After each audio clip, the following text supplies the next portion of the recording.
The average person spends 1/3 of his or her life at work. That's about 90,000 hours over the course of a lifetime. Choosing a career, then, is a big deal. It's probably the biggest creative problem that you'll solve in your life. But how do you approach it? Do you follow your passion? Do you accept the first job offered? My guest today is Cullen Buie, a professor of mechanical engineering at MIT. You might think for someone like him, someone at the top of his field, at the top institution in his discipline, he's focused on his career and made deliberate decisions about his vocation for most of his life. But that's not what Cullen did. I heard this analogy of there being mountain people and river people. Mountain people are the folks who, in 8th grade, they started a robotics club. And then in high school, they did first robotics, and they've always wanted to be an engineer, and they got into coding, and they took all the math classes at their high school.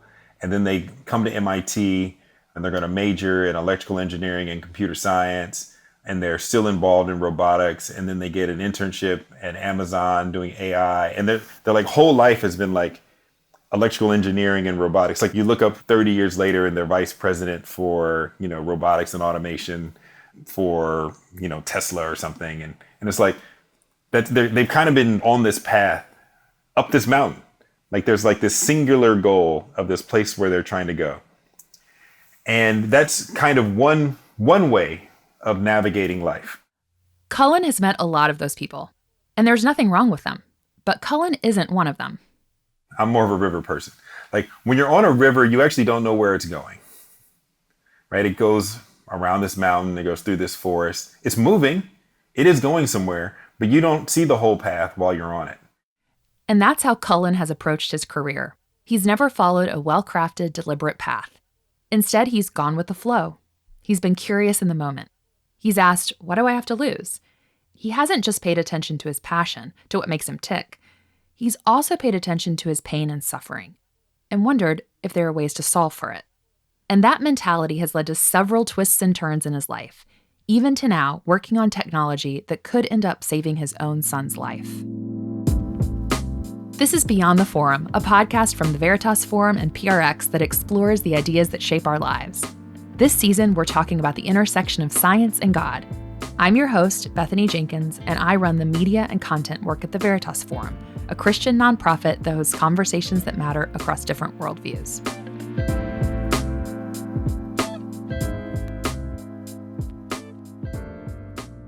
When I was in law school, someone asked one of my professors what the best undergraduate major is for law students.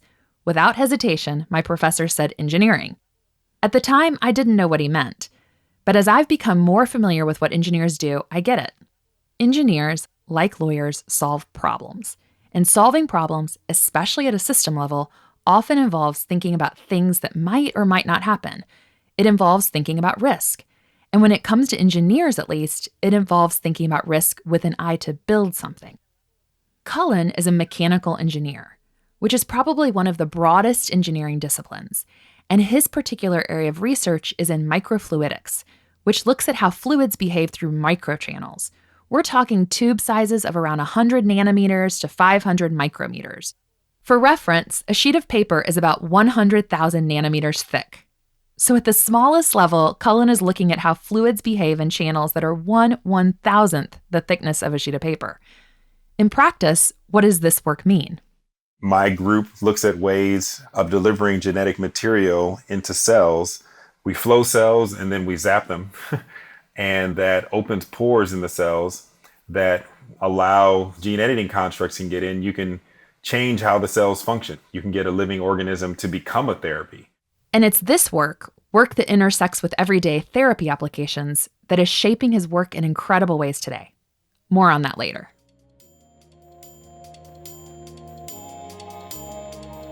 Hi all, this is Carly Regal, the assistant producer of Beyond the Forum. If you're loving the podcast so far, we want to invite you to continue engaging in these important conversations by signing up for our newsletter. Each month, you'll receive thoughtful content about the ideas that shape our lives, updates from our student and faculty partners, and other Veritas news and events. You can sign up today by visiting veritas.org. Thanks for tuning in and enjoy the rest of the show.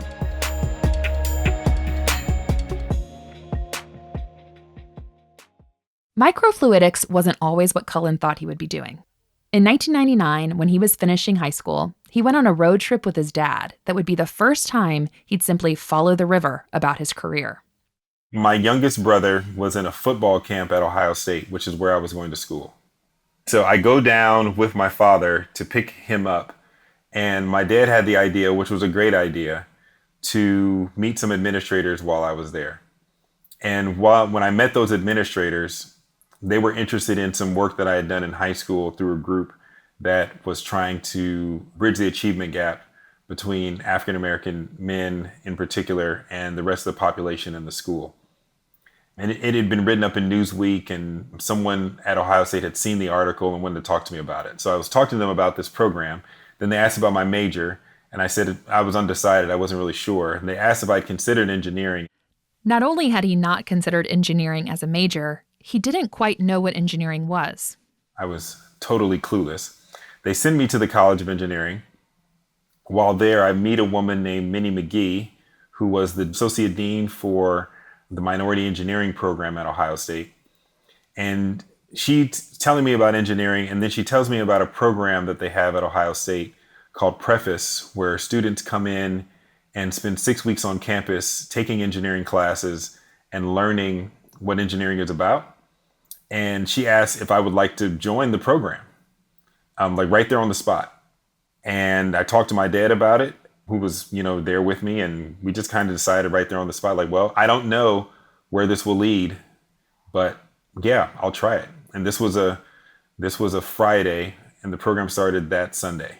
His thought process was, what do I have to lose?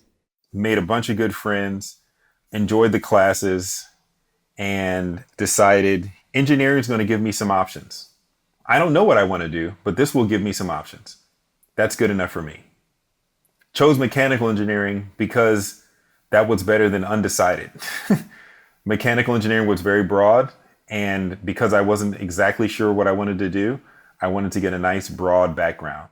And when Cullen got to Ohio State, he continued to follow the river by attending talks he didn't know a lot about, like one with Gregory Washington.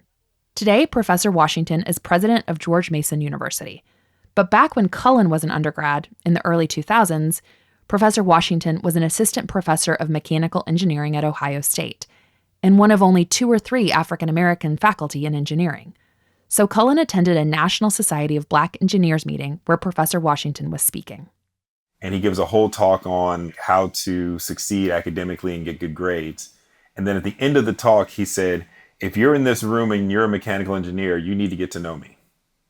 And I don't know what other people did, but I emailed him and I started coming to his office and just asking questions. And after 6 months or so of this, he invited me to join his lab to do research. And again, Cullen was curious. He wasn't sure what research was in this context, but he needed a job. That's actually how it started. I was saying, hey, do you know of places where I could get a job on campus, make a little extra money? And he said, well, you could work in my lab and do some research. And I was like, well, I don't know what that is, but this sounds like something academically oriented. And if I can make money and do it, why not try it? I'll try it. And Cullen liked research so much that he decided to continue it. He applied to Stanford for grad school, but he didn't have some big vision of mechanical engineering. He just kept saying yes. I initially came to Stanford just to do the master's degree. I had 2 things I was interested in. I was interested in micro and nanoscale systems. That seemed exciting. I was also interested in clean energy. And I met a professor, his name was Juan Santiago, and he just so happened to have a project starting up using microfluidic pumps for fuel cell systems. So it was like energy and microscale engineering in the same project. I was like, well, this seems fortuitous. So I jumped in on that. And again, he enjoyed the research so much that in order to keep doing it, he had to get a PhD. So he stayed at Stanford for that. I had no plan of being a professor, I had no plan. I had no plan. But something happened after Cullen was at MIT, when he was about 27, that shaped his research focus. His sister, who was 35 years old, married, had 2 kids, was a radiologist, died of sepsis. Sepsis is a range of things, but essentially it's a bacterial infection that causes your immune response to go out of control. Your body starts sending all kinds of mixed signals to try to fight the infection, but your immune system gets overwhelmed. It overcompensates and a cascade of events happen. Like your blood pressure goes up and your organs start to fail. And that's what happened to Cullen's sister. In her case, she had had a very minor medical procedure like 3 weeks earlier.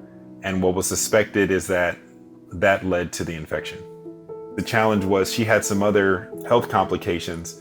And so, for example, she was pre-diabetic. And so like her blood glucose levels were like all over the place. So they're like chasing all this other stuff and like didn't even know to look for sepsis. It was this unexpected and unwanted thing that happened in his life, the death of his sister, that led him to look into bacteria and now has shaped his career. I didn't realize that people died of infections. Like when people get sepsis, they die roughly 50% of the time in the United States. This is when the infection has gotten so out of control that your body goes to this kind of catastrophic response. So that was just crazy for me to learn how common it was. Many people that have other illnesses ultimately die of sepsis. Like you have cancer, the cancer leads to the infection leads to sepsis. And that's ultimately what leads to many people dying. And so that was the part for me was just how little we even now are able to do for bacterial infections. And it's a situation that is maybe even getting worse. When you look at, there's been a proliferation in bacteria that are antibiotic resistant. Quite often, I think, people look for their vocations by asking themselves what they're good at, what gives them joy, where they find their passion. But some of my favorite people are working in areas where they experienced pain, and they followed that pain into a calling. For example, my friend who opened up to her elementary school guidance counselor about being orphaned at a young age is now a school guidance counselor. My friend who never felt seen as a child is now a portrait painter. And here, Cullen experienced the pain of losing his sister to a bacterial infection, and he wondered if there was a way to lessen that pain for others. So he became fascinated with bacteria and the microbial world. What I learned very quickly was that my skill set wasn't very well suited to solving the biggest problems in bacterial infections. So while I was interested in it, the things that I'm good at didn't necessarily lend themselves to solving those problems. But he learned other problems that he could help to solve along the way. One of the problems I learned about is that in order to develop new antibiotics and to understand microbial infections, it's useful to be able to genetically engineer those organisms. But then I recognized that most bacteria can't be genetically engineered. Well, this seemed like a problem maybe I could have some influence on. And as it turns out, solving this problem could have huge applications. Cellular engineering is the process both of enhancing or providing new capabilities to living cells and of producing these enhanced cells at scale for therapeutic purposes, like infections, genetic diseases, sepsis, and many cancers. But the process of creating these enhanced cells can be slow and costly. And so I saw this opportunity to impact a problem that would have wide-ranging implications. If you can make genetic engineering of cells faster, that have fundamental benefit, but then also very practical commercial benefit. A few years ago, Cullen and his friend co-founded a startup called Kitapin to speed up both the discovery and delivery of engineered cell therapies. So for example, a cancer patient could receive life-saving cellular therapy within days of diagnosis rather than weeks. Pharmaceutical researchers could bring new treatments to market in months rather than years. But again, following the river, there was another unexpected pivot. So we were originally looking at companies that were looking to use technologies like ours to engineer cells for cancer. And then within the last couple of years, we've learned about applications in hemoglobinopathies like sickle cell disease. And my 8-year-old son, whose birthday is today, has sickle cell disease. Sickle cell disease is an inherited red blood cell disorder in which there aren't enough healthy red blood cells to carry oxygen throughout your body. Those who have it usually have a life expectancy between 40 and 60 years. The exact number of people with sickle cell disease in the United States is unknown, but the CDC's best guess is about 100,000 Americans. And it adversely affects the African American population. 1 in 13 African American babies is born with the sickle cell trait, and about 1 in every 365 has sickle cell disease. And once again, Cullen made a pivot that was not the plan. The company was started to engineer bacteria. And we since learned that it could be used on human cells. And not just could it be used on human cells, it could be used on human cells for sickle cell disease. I'm looking at this. This feels divine. Like the way that it was set up. Because once again, I'm the river person. I don't know the path as I'm on the path. And so when you arrive at a coincidence like this just feels like too much to just say like, oh, that's random coincidence that I would start this company and 5 years later, it could be working on technology that could help my son. It just seems like too much. Too much, and yet just right. Cullen's research continues to drive new applications, and it's not the end of his story. Who knows the new research that he'll discover as he leans into his discoveries? When it comes to career exploration, the key for both mountain and river people, like Cullen, is to embrace curiosity and wonder, even about the things that bring us pain and suffering in our lives. When we view the world this way, we see new things. When Cullen sees the world, even the most minuscule bacteria and its possibilities, he's amazed. And far from the intricacies and realities of science being an impediment to his Christian faith, scientific knowledge and discovery enhance it. I actually get more faith, like in the brilliance and the awe of the creator that we have, the detailed chemistry and biochemistry of DNA, from that to the astounding physics of black holes, and just the dynamic range and scales of our physical world and the level of detail at all the scales. It's just amazing. So I actually become more in awe of God, not less, as we understand more. Others become more in awe of humanity as we understand more. Like, oh, look at all this stuff we know, but we didn't create any of it. For him, there's no tension between believing in a magnificent, wonderful, and powerful God and digging deep into science and biology. It's beautiful to understand something new. It's like, as we understand something, like, wow, look at this marvelous world that God set up. So where did this tension between science and religion come from in the first place? That's what we cover in our next episode. It's about fake news, a history lesson about how two men in the 19th century manufactured a conflict between science and God. You won't want to miss it.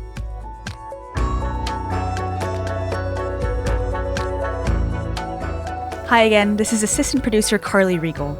To end our episode, we at Beyond the Forum want to take time to say thanks to all the folks who helped us get this show together. Our first thanks goes to our guest, Dr. Cullen Buie. Thank you for joining us and for reminding us of the importance of curiosity. We also want to thank our production team at PRX. That's Jocelyn Gonzalez, Genevieve Sponsler, Morgan Flannery, and Jason Saldana. And of course, we want to thank the students who host and plan these forum conversations, as well as the John Templeton Foundation and all of our donors for their generous support of our conversations. All right, that's all for this episode. Thanks for listening to Beyond the Forum.